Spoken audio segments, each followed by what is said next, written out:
Hey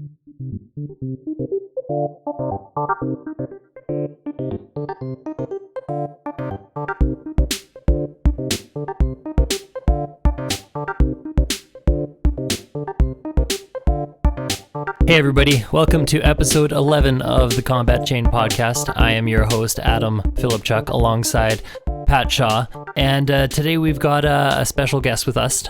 We've got Chris Amusing from Galaxxi Gaming. How's it going, guys? It's going good, Adam. It's going great, man. How was your weekend? Not too bad. Did something happen?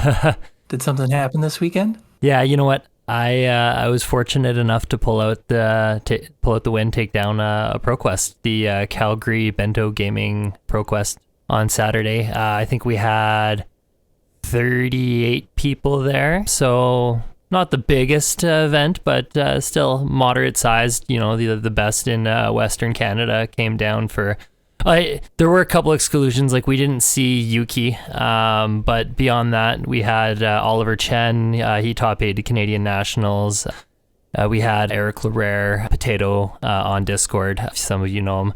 He also does Spark a Genius, shout out to them, with Rob as well. Some great guys over there, some great content.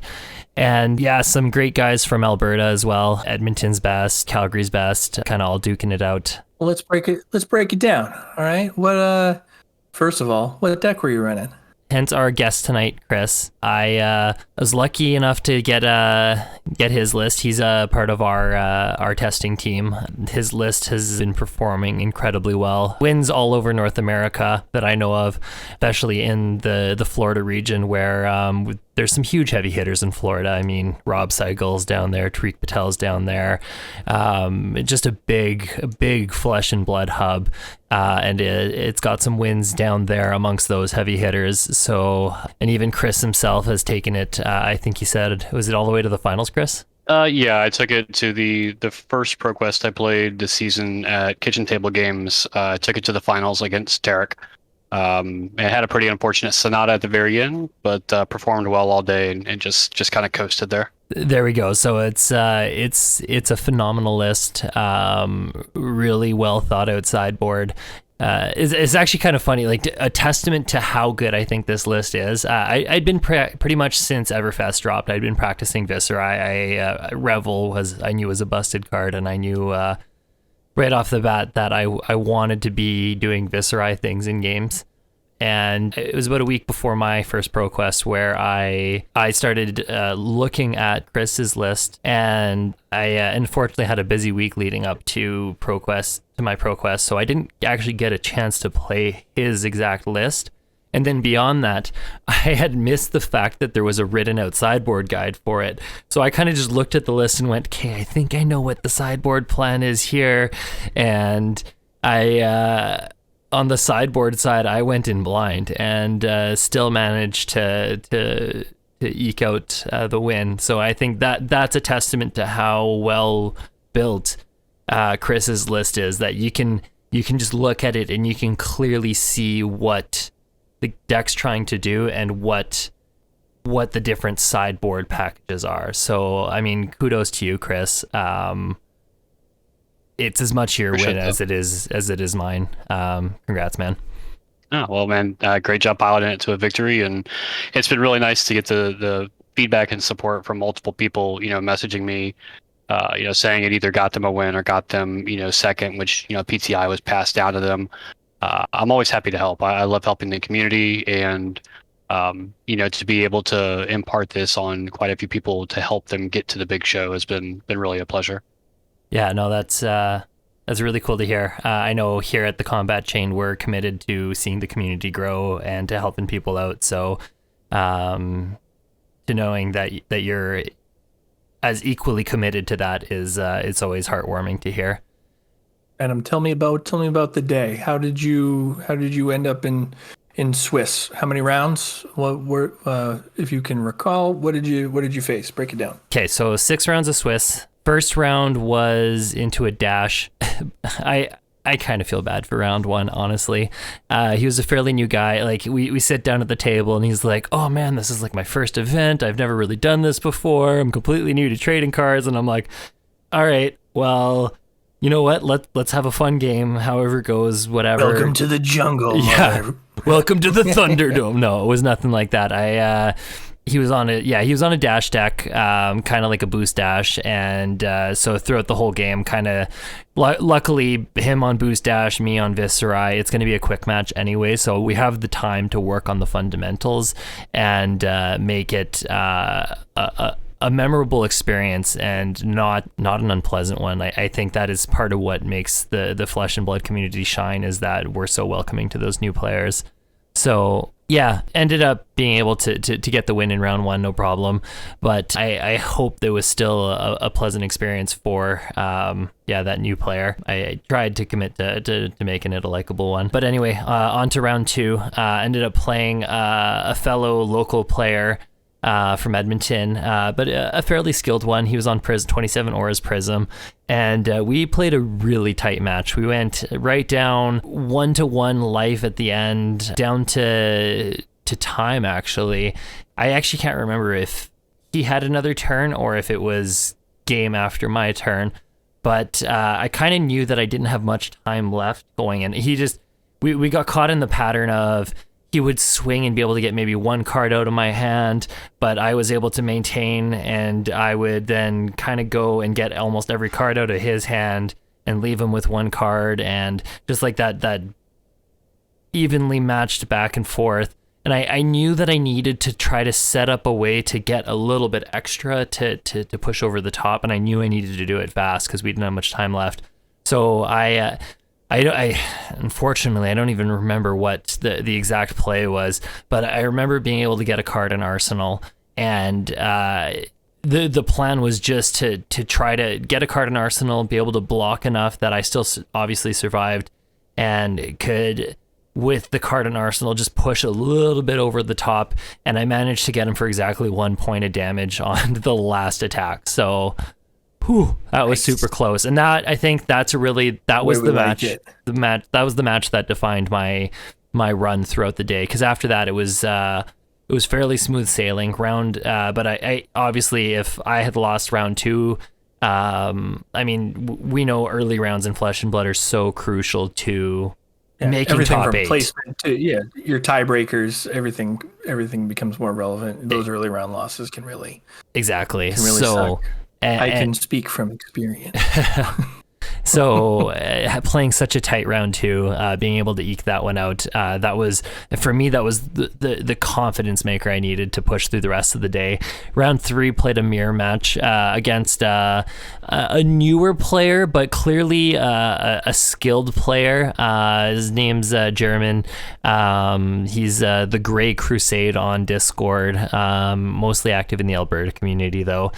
Mirror match, he had a really good idea what he was doing, but I won the dice roll, and kind of early, right between the early to mid game, I recognized that I had a really powerful hand and that I could pop Vex and Quill Hand to just give my Sonata a little bit of extra gas. And I did exactly that. He attacked. I blocked with Scalata. On my turn, I believe it was Mordred Tide, Vex and Quill Hand, make 3 rune chance into Scalata, Sonata, and it's just quite a big turn. Was able to set up a huge life differential. Got him below, like I said, early to mid game, got him below 20, and I think we had about a 10-15 life point differential at that point, and I was just able to maintain tempo, stay ahead of the game, and close it out pretty quickly a couple turns after that. Round 4, played an old him, and I didn't know if this old him, because I know that kind of more aggressive old him's kind of going around now, and I didn't really know what to expect from this old him. I ended up deciding to sideboard for OTK anyway, and was able to make quite a few rune chants, but then in the later game, wasn't able to find a Sonata when I needed to, and I got up to like 16 or 17 rune chants, and I couldn't find a Sonata until finally, like, it was like my last my last turn, I had just a couple points of health left. I had only 14 cards left. It was actually funny. I had more rune chance for my Sonata than I had cards to reveal. That's how close to death to fatigue I was. And finally found the Sonata, did all the Scalata things, played the Sonata, revealed my entire deck, was able to... It was actually, thankfully, pretty much an even split left. And that's what allowed me to then carry out, I think I had a Rattlebones in either hand or arsenal, was able to, once again, just barely come in for lethal. He blocked out... He blocked fairly efficiently as he could on every attack. And... I think on my last attack that turn, I kind of had him at 4 left, and I was able to come in for 4 perfectly. So another really tight game. But I actually, after that, so that was the first 4 wins in a row. And that was kind of at that point, I was like, sweet, I know I'm locked for top 8. I can kind of victory lap for the last 2 rounds of the Swiss. And that's what I did. I decided to just... not sweat it and have fun for the last 2 rounds. And I actually credit part of my top 8 success, I think, to the fact that I was able to just have fun, not stress too hard about it, really try to learn from the games. And I'm really glad I did that. Round 5 was a fairly quick one, another mirror match against a fellow Albertan by the name of Adrian. He's been... a phenomenal player as well on in the Calgary scene, and he ended up going. He didn't quite go undefeated in the Swiss, but he went. Yeah, I think he was the second seed, going 5-1, losing only in the final round of the Swiss. So he had a really solid run that day. He won the dice roll though, managed to have a really aggressive start. And from there, I couldn't get the hands. I couldn't keep up with him, and he ended up taking it pretty quickly. So that was the round 5 loss. And then in round 6, what was that? Oh, round 6 was into a prism, and I made a crucial mistake in the opening hand of round 6. I won the dice roll, got to go first. And I looked at my hand, and this is the first prism I've played all day. No, second prism I've played, but I don't know why I made this mistake. Anyway, I looked at my hand, saw I had to read the runes, and I was like, oh, this is a perfect opener. I'm going to make so many rune chants, and I plopped it down, and he went, wait, so you don't have an action point, right? I was like, yep. And that's when my heart sank, and I was like, oh, I made a mistake. And he hammered out an aura, and then went to his turn, and then it was like 2 more auras, and I just couldn't keep up from there. We had a really tight match.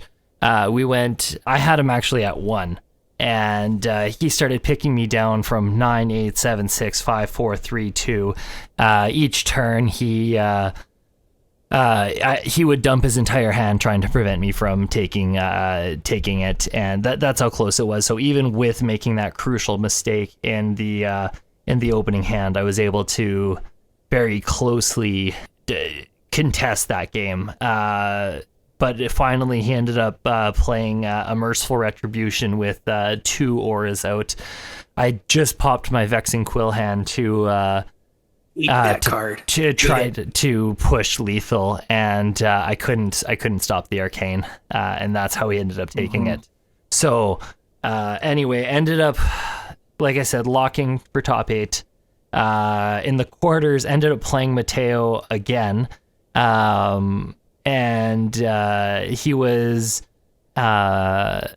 just above me. So in round 6, I knew I was a lock, and at 4-2, I ended up making it a 5th seed.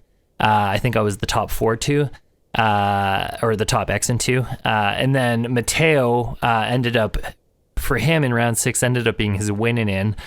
So he ended up being the bottom 5-1, and so you know what?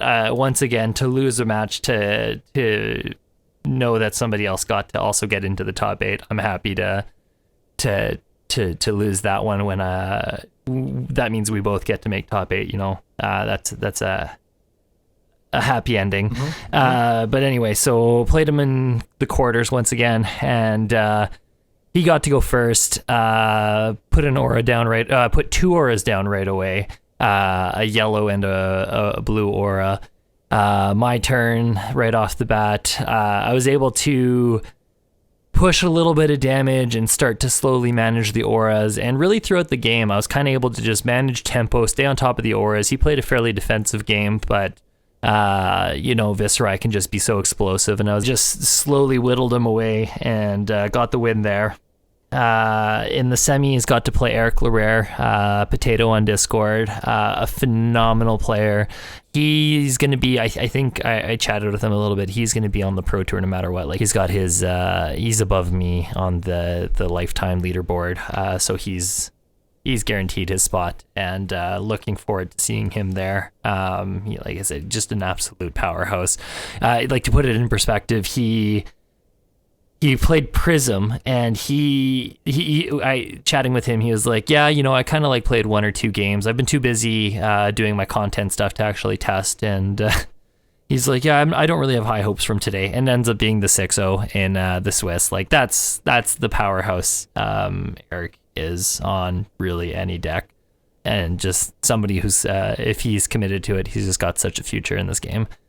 Anyway, we played it out in the semis on Viserai and Prism, and just a really steady back and forth match. Nothing crazy happened, but same thing. Viserai, ultimately, I was able to. He was the higher seed. He got to go first. I got to just kind of stay on top of the auras and whittled him down slowly, and that was the game. Ended up winning it on a Mordred into Revel turn. Like I said, Revel is just a bonkers card in Viserai. It's my favorite card in the set. I am always happy to draw Revel. I will arsenal it. I will pitch it to keep it in my deck. I'll do everything I can to play Revel at some point in the game. Like, it's such a strong card. In the final, I played Sonny Pachuk. He was on Starvo, and kind of funny, I remember, so Sonny is a local in the Calgary area as well, and Sonny, I guess he's a veteran Magic player, new to the game, picked up Starvo. He was on the kind of something close to the Captain Crunch variant, and I remember hearing him kind of at the beginning being like, I have no clue what I'm doing here. I am going to be, like, there's no way I'm going to make top 8. And he ends up playing his way all the way to the finals. So good for him. I know he even took out a few chains, which is saying something. Chain is not an easy matchup. And I know there were some really good chains there too. So good for him making it all the way to the finals. He also ended up being higher seed than me, so he got to choose to go first. And I managed to get tempo in that game. Is really what it came down to. During this game, I was watching live on stream when it came on, and everyone can watch that stream on the Combat Chain YouTube channel. # shameless plug. I was also I was watching it with Max Thomas on Messenger, and you made a very important decision into that matchup. Do you want to talk about that a little bit? You sideboarded specifically against his Bravo, and it, by the looks of it, it seemed like it went against what you might normally expect, but obviously he who wins makes the right decision. So yes, I want to talk about what came, how you came about that decision to sideboard into the game plan that you did, and break that down for us. So typically in any Guardian matchup, we're looking at more of on the OTK side, just with the amount of damage they are able to prevent in general. Oldhim especially, on top of that, being able to just prevent insane amounts of damage. You really need that extra oomph to push over the top to really overcome whatever their hand is able to prevent. Their hand and their equipment and whatever tricks that a Guardian may have. So OTK and semi-OTK are preferable strategies in most Guardian matchups with Viserai, but I had the good fortune of my car pool buddy, Brandon, I Am Havoc, on Discord. He had played Sonny right before I did in the semifinals. In the quarterfinals he had played. My apologies. He played Sonny, and he was kind of able to give me a little bit of insight on what Sonny had going on, really. And he was able to identify the Captain Crunch variant properly, and we kind of had a quick little chat where he was like, you know what, if you play your OTK, you're toast. So and after that little discussion, I was sweating, because I was like, okay, what do I do? Do I sideboard OTK? Do I not? Maybe Brandon's right that if I'm an OTK, I'm going to be a sitting duck, and he's just going to be able to hit me with pummels and crippling crushes. But on the flip side, he is a guardian, and our team knows what our team knows, and we've tested for this. And so I was sweating going into that match, and I ended up trusting my gut to go, you know what, if he's in fact the more aggressive build that I think he is, I need to play tempo. I need to race him. And anyway, I did just that. You won a freaking Pro Quest, Adam. Yeah. You won it. You killed the guy. You killed Bravo, and you won a Pro Quest. Congratulations, Adam. Thank you. It's a big friggin' deal. Yeah, it was pretty special. The question everybody really wants to know is, what did you pull? Talismanic Lens. Ooh, That's a good one. that is a good one. Yeah. And you're kind of a wizard guy, anyways, aren't you? Yeah. So it's it definitely spicy fits for you. And in fact, here's the funny part. As I started thinking, well, okay, if I start playing with a gold foil, the rest of my equipment's going to look out of place. So then, like, what would a gold foil tunic cost, and a gold foil Metacarpus nodes? And that's a slippery slope. I was calculating, it's a few $10,000, $20,000, $30,000 or something like that to fully gold foil out Kano. Though it is pretty badass that you can. No, I was just saying about the equivalent cost of a Tesla. Yeah. Spot on. In cardboard. Worth it. I saw someone was looking to buy gold foils only on the Facebook Marketplace. I think they were offering something like 10 grand for a gold foil tunic, and down from there. But it was a large sum of money. There's a guy in Hong Kong, Snapping Turtle, I think is his name. He has a fully gold foiled out. I think it's a dash deck now. Like everything is gold. It does open the door. You get there's all the commons and majestics there. You can do it. And the weapons, right? You got some Dawn Blades and some Anathoses there. All of a sudden, you're getting into EDH level bling here on possibilities on some of these decks here. You know what? On online events, I might pull out the lens, the gold foil lens. Just a little, but I can't bring myself to bring it to put it on locals. Especially no, trust. When I just imagine like being a new player and sitting down next to someone and they're flashing a gold foil, and it's like, well, how did you get that? Well, I won this event. And now you're thinking, oh great, I'm sitting next to like this person and they're just gonna school me. And like, I don't want to do that to new people. That's not fun. I will say, I think winning a Pro Quest, especially in Canada, is I think just about as hard of a challenge to do as anywhere else in the world. That the concentration of talent there is immense, and you might have wide swaths of an uninhabitable land, but you guys all seem to find a way to converge into similar into the same area here, and you have like just as much of a murderer's row there as anywhere else. So pulling it out in that kind of environment, I think, is a real testament to one's proficiency in this complex game we all love here. Well, thank you. It's pretty special. I feel very accomplished, we'll say, and I'm excited to see what happens next. I definitely want to stay hungry and stay humble and keep pushing. There's still a lot to be done. Now you got to test for a Pro Tour. Yeah. Unless you're focusing on skirmish level season 4, I think you might be a little beyond that at this point. I think concentrating on the Pro Tour is probably your. Maybe will I sleeve up like a data doll or something for skirmish? Maybe we'll see. That could be fun. I definitely wanted to see how microprocessor plays. But Yeah. That's the next focus is Pro Tour at this point. I mean, I've got one more Pro Quest coming up this weekend on Saturday. We will be streaming that as well on the Combat Chain. Excellent. The Taps Gaming Pro Quest. So details. What time does that start? That starts at 11 a.m. MST. So that's going to be 11, 12, 1 p.m. Eastern. All right. Well, we talked about how you got there. Now let's talk about the man who built the deck that Yes. you took to get there. Amusing.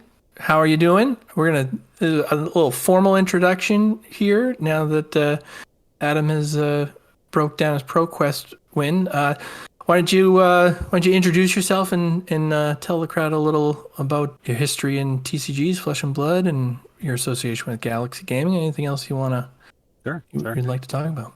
First and foremost, congrats, dude. That's awesome to hear. Awesome, recap of the event, and congrats again. But yeah, so I'm Amusing. I am the, I guess, owner, founder of Galaxxi Gaming. We're a local team here in Jacksonville, Florida. We've got some really good players on the team. We have 4 of us now. Trying to get 5 and 6 this weekend. We've got 2 Pro Quests, but we've got 4 of us right now that are qualified for the Pro Tour. So 50% of our team is qualified, which is huge when you look at the region and the area that we come from. So very, very happy for my team and very proud of those guys. They're doing really well. I've been in TCGs not for a super long time. I played Magic before Fab. I played Magic for about 5 years prior to Flesh and Blood coming out. I used to frequent the SCG Tour. Had an points invite on the SCG Tour before COVID hit, so I was on their invitational circuit, and that was probably the highest I ever got in Magic. Was just points on that tour. But then I switched over to Flesh and Blood during COVID, and I just dove in. Man, the game's been a blast. It's very in depth. It just offers a lot of strategic possibilities and different ways of approaching deck building that Magic didn't offer me. So I dove all in, sold all my Magic cards, and I haven't touched it since. I've been all in on this game. So Same. I did the same thing. Sold out of MTG, sold all in on Flesh and Blood. We're all ex-Magic players. Let's be real. Yeah. no, right? absolutely, Yeah. absolutely.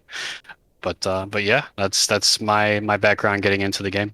Now let's talk about this deck here. So you have built quite the list for Viserai, the Rune Blood. It has some very innovative things going into it, and like I said, we've all myself, Adam, Max Thomas, and a few others have really taken this list and ran with it, and that is a testament to the quality build here. So I'd like you to kind of help us break it down. What it will break down the decisions you made into building this. I am looking at a link. I believe it is the most up to date. It was posted in the test Discord on the 3rd. So I linked my most up to date one to Adam.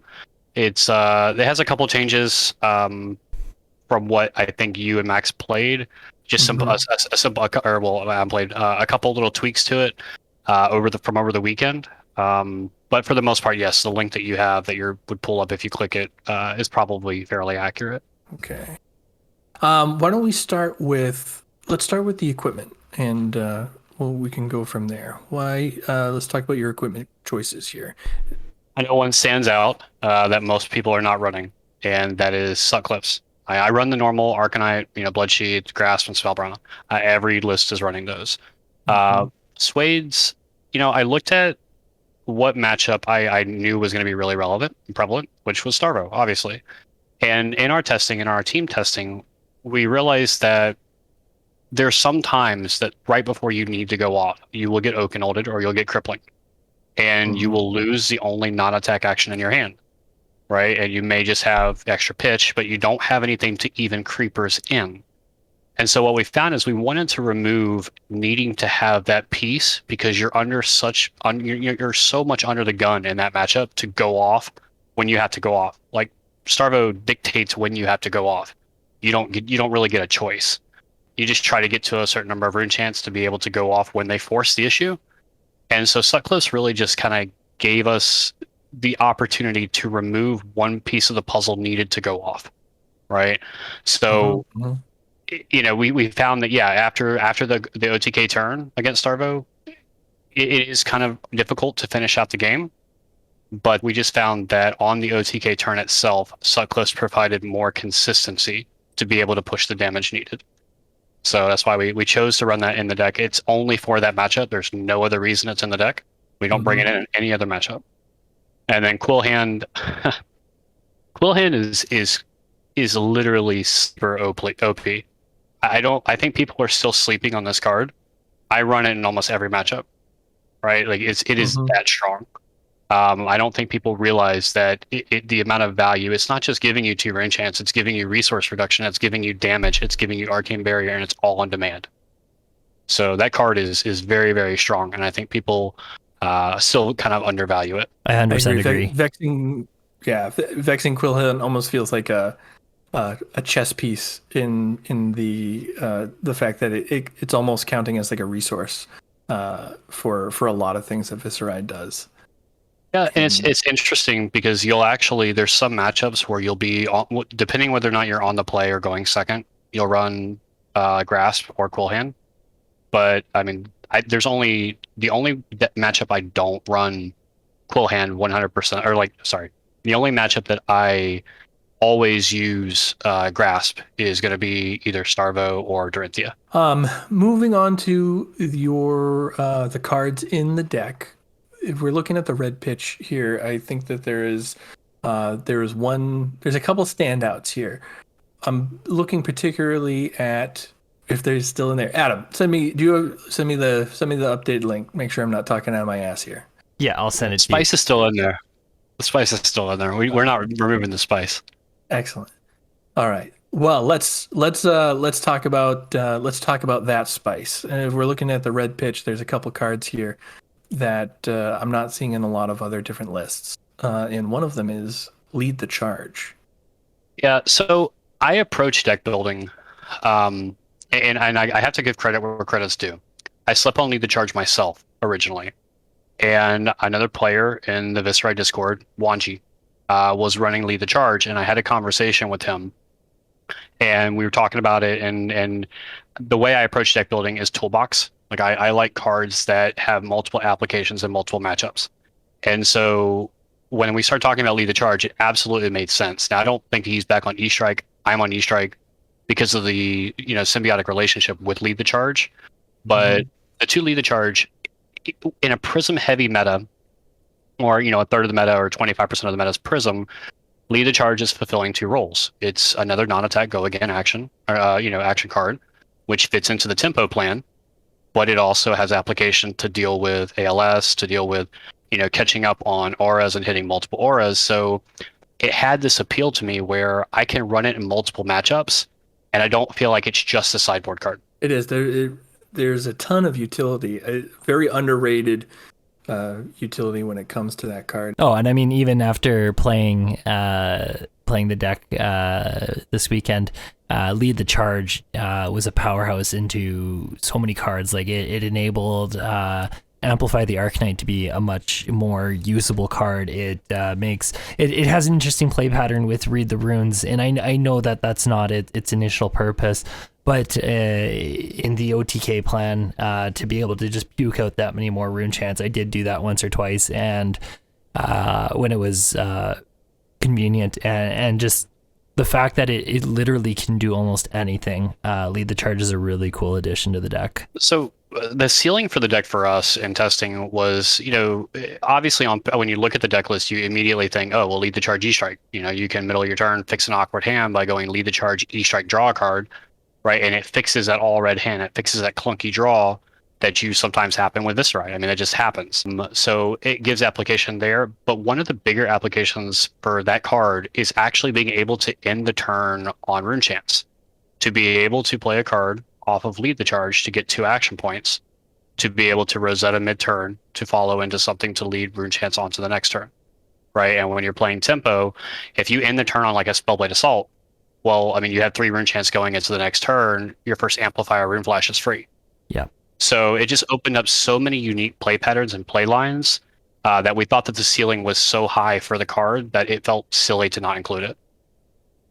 It doesn't. That aspect of being able to Rosetta mid-turn is something that I think Chain had over Viscerai, and to be able to kind of replicate that even in a limited basis with Viscerai to be able to attack for that mixed damage weapon in the middle of the chain as opposed to just specifically on the tail end, I think is a huge boost to the deck. Yep. And then, I mean, that leads into the fact, obviously, we're running E-strikes. A lot of lists have actually omitted E-strikes and have cut E-strikes, but I play more semi-OTK oriented than most. Most of my matchups, I'm playing semi-OTK. I'm not playing hardcore tempo. So I like to be able to break down what you mean by semi-OTK when you come into Sure. when you come into this list. So semi-OTK to me doesn't mean I start every game trying to accumulate rune chants, right? I think that's the wrong way of approaching it. Semi-OTK to me means that at some point in the game, I have cards in my deck that are going to generate a good chunk of rune chants, whether it's 6, 7, 8 on a turn. And on that turn, I'm willing to pivot to more of a rune chant generation for 1 to 2 turns to have an explosive Sonata with Skeleton and Sonata. So it's playing the hands and filtering your hands to where you're not stuck on one direction with the deck. You're willing to pivot if the hands dictate that. If that makes sense. Oh, 100%. And I think that's a big part of where the power of the deck comes to, is the fact that it has that versatility, that it can pivot back and forth as needed, play into different game plans, play into different strategies. That was what I noticed with it, was that it felt like I had to go back to the toolbox analogy. It felt like I had the tools for every job. And that, I think, in part is what's remarkable about the deck.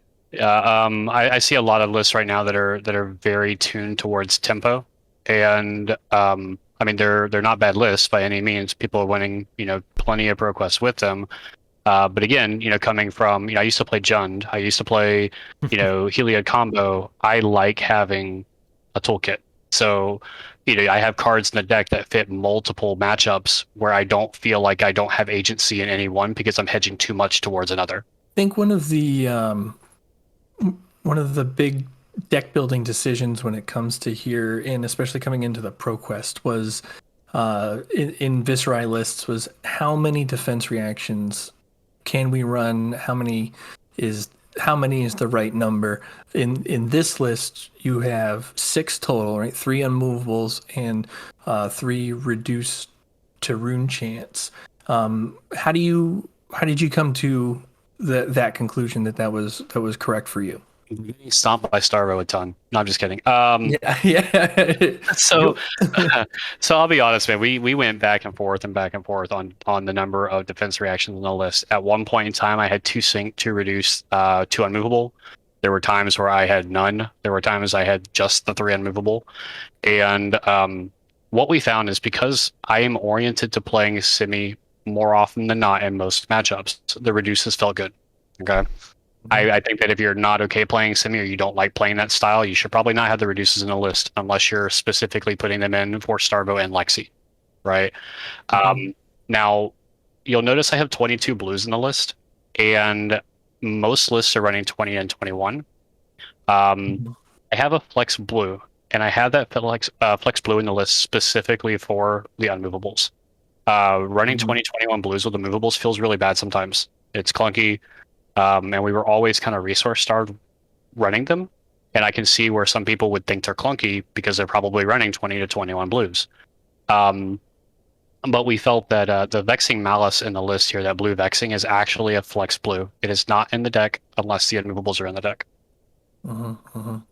So, but to focus in on why I chose those defense reactions, I mean, look, you need to hedge against Starvo. Unfortunately, right now it's just so relevant. And being able to park an unmovable in Arsenal, it time walks them basically for a turn. It gives you that time you need to be able to rune chant generation. Are you going to draw it sometimes and not be able to have it in your arsenal? Absolutely. It's going to suck. But at the same time, the opportunity cost is worth it. So we felt that the 3 unmovables and the 3 reduces were good. Can they also screw up your Sonatas? Absolutely. You've got landmines in your deck on your Sonatas. You just have to count how many you've played and count how many are in your graveyard, and hope for the hope for the best.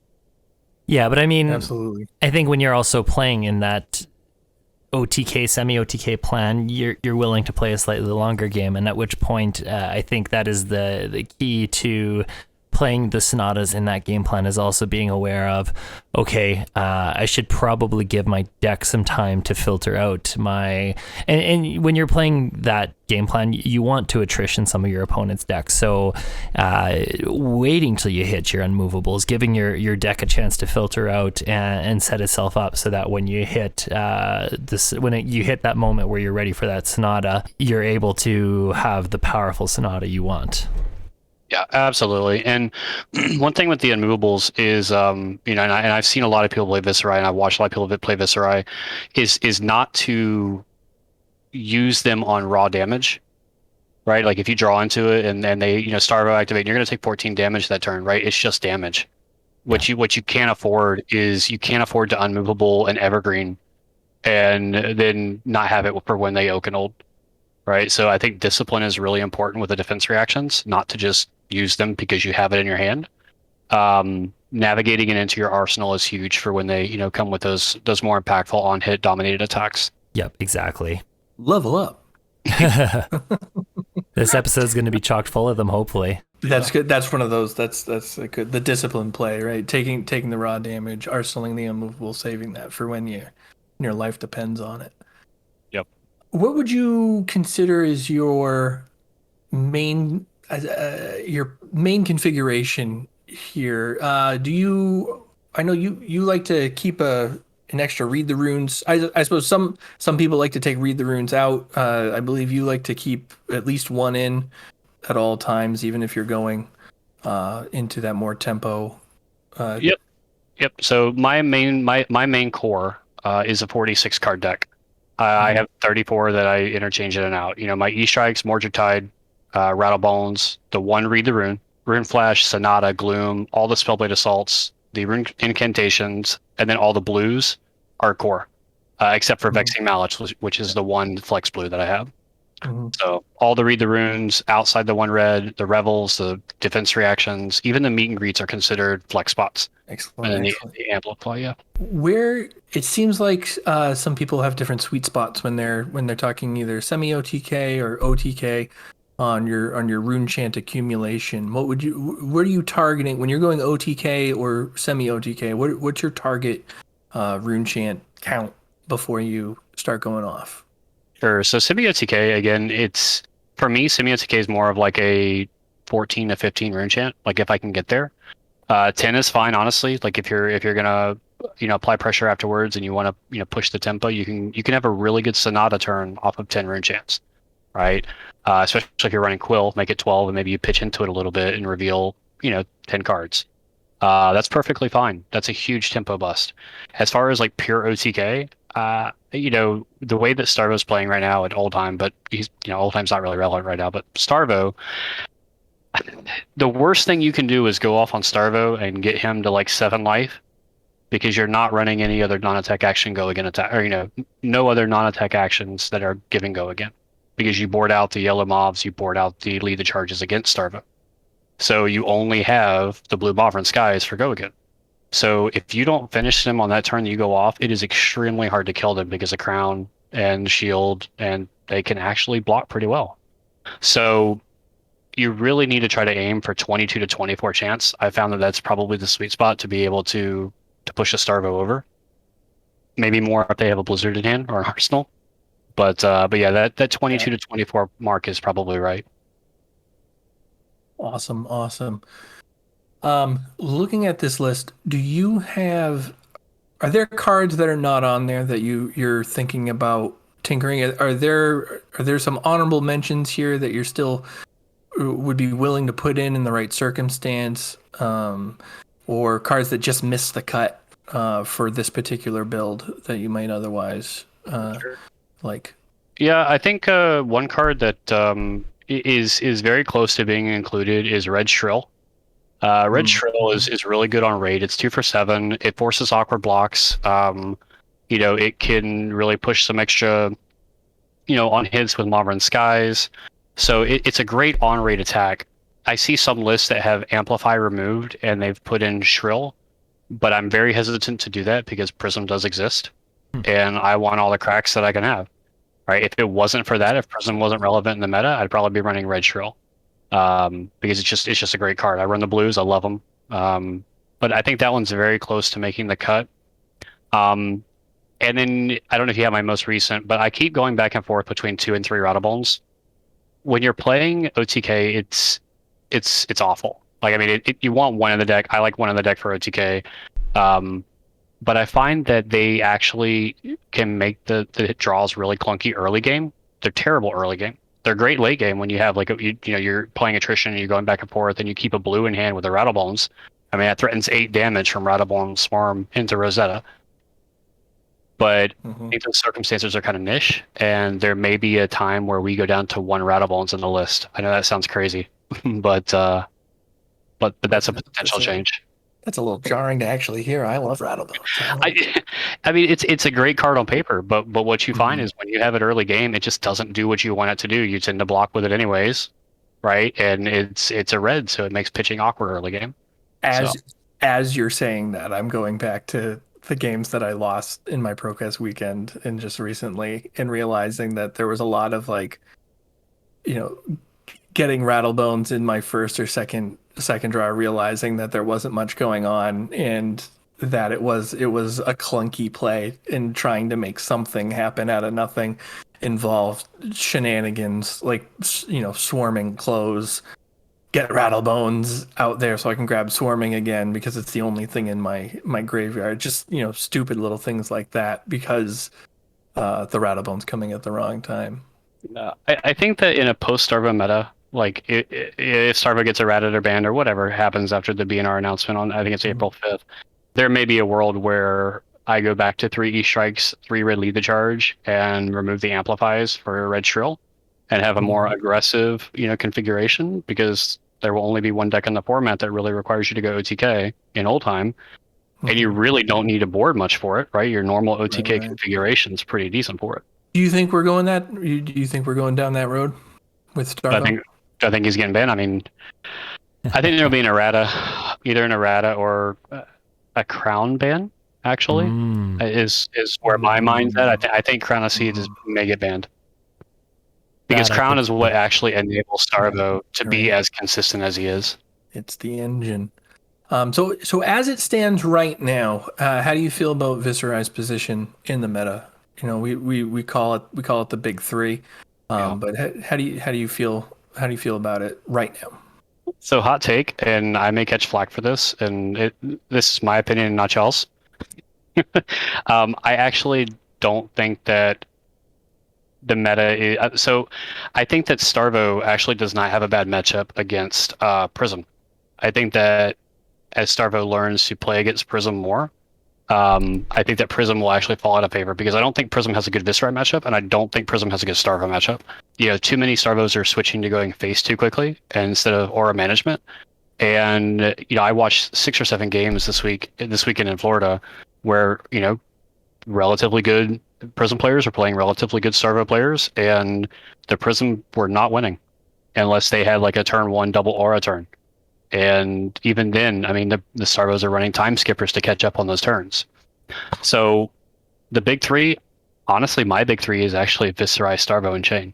And it's not Prism. So, but as far as like going into the next meta, I think Viserai is still really strong. But I think that it's going to have some new blood to watch out for. I think Katsu is really going to rear its head if something happens with Starvo. That was going to be my next question. Are you, what other heroes are you looking at in a potential meta shift here? Is there anything there that I suppose hasn't kind of reared its head yet that you would be scared of, possibly getting, increasing in tier and becoming a challenge here? I mean, outside of what we're doing right now, in terms of the big 3 and Chain, and such, is there kind of a dark horse that you've kind of had your eye on?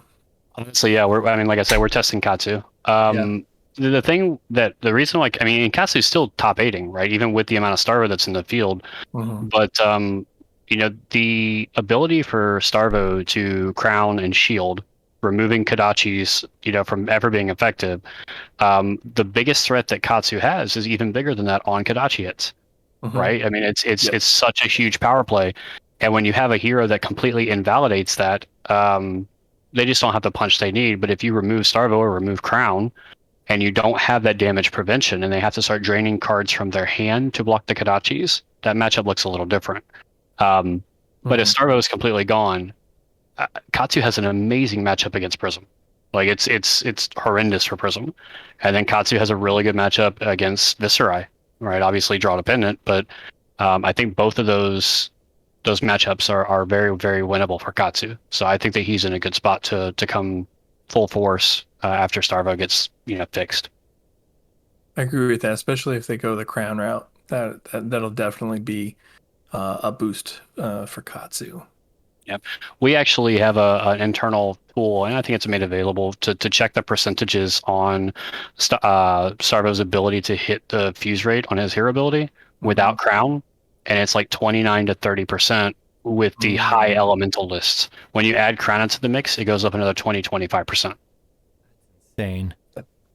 And yeah, that's nuts when you put the numbers behind it. I think that might close us up here. Yeah, a big thank you to Chris once again for joining us. Chris, we'll give you an opportunity here. Is there anything, I know with having Galaxxi Gaming and the budding team that you're working on, is there anything you want to plug? Yeah. Just I appreciate you guys having me on here to begin with, and huge shout out to all my teammates on Galaxxi Gaming. The playtesting and insight that they give me, increases. It makes me a better player, and I love those guys. They're all hard workers. They all put the time in, put the effort in. We are trying to grow into, a known team, a household name for a team within the, the calling circuit and the Pro Tour circuit. So, if you guys, follow us on at Galaxxi Gaming. Galaxy is spelled as if it was Galaxy Black, the sword. So we give an homage to Chain there. So, but yeah, we'd love to have you guys follow us. We do giveaways all the time, and we're very active on there. We're going to start doing some deck techs and some coaching soon. So, huge shout out to guys on my team, and again, thank you for having me on here. Awesome. Thank you for coming on. This has been really great. And speaking of giveaways, Adam, we're climbing up to our 100 subscribers on YouTube, where we're kicking and screaming our way up there. We're almost there. We're climbing, but we know at 100 subscribers, we are having our own giveaway for the channel. We are giving away deck boxes. We are giving away sleeves. We're giving away cold foil promos. So make sure you like and subscribe. The YouTube channel will be giving those randomly away to 4 lucky people who are subscribed to the channel. Yeah, 100%. Yeah, we're so close to that 100 mark with especially over these past couple weeks. We've just been skyrocketing up there, and it's been really exciting to see. You can also find us on Twitter. I am at BombTooleryTCG, and I swear, guys, I'm really making a really big effort to actually be active on there. You made like 2 posts last week. I was super proud of you. You're really engaging. And then, yeah, this weekend, I actually had so much fun engaging this weekend too. I got some engagements with some really cool people, so that was really exciting. I'm putting in the work there to interact with you guys. And then Pat, you're at Pat Smash Good. Yes, I am. And you had mentioned that we are in fact on the Combat Chain YouTube channel streaming another ProQuest this coming weekend. Yeah, I'm going to be doing, I teamed up with the TO Taps Gaming to bring you guys more Western Canadian flesh and blood action. I love that Canadian bacon. You guys have that huge, humble energy. You know what? That was one of the big takeaways I took. I took from your breakdown there is everyone's apologizing for being good at flesh and blood over there. I don't know what it is. That's funny. Yeah, we're just apologetic about everything. Sorry, eh? Oh, I will force all of my team members to like and subscribe to your YouTube channel. Yes. We appreciate it. And you can catch us on all streaming platforms for our audio podcast. And I think Adam, I think that might be it. Yeah. Until next week. Can we get hold on? Can we get Chris on this? This is a clusterfuck. I'm not gonna lie. We're gonna try and say he's gonna say what are you gonna say? So I You're go gonna say, until next week, and then we all say together, we're closing the combat chain. We have not gotten it. Until next week. He's gonna say until next. He's gonna say it, and then we're all gonna say closing the combat chain. Oh boy, here we go. Right. Yeah, yep. I can edit it in the post, mess. and it usually sounds fairly good. So, all right, guys. Until next week, we're closing the combat chain. Yeah, good enough. Oh, like poetry. Started too soon. I went too soon. Nope. It's right on brand for us right now. I love it. I love you it. guys are awesome.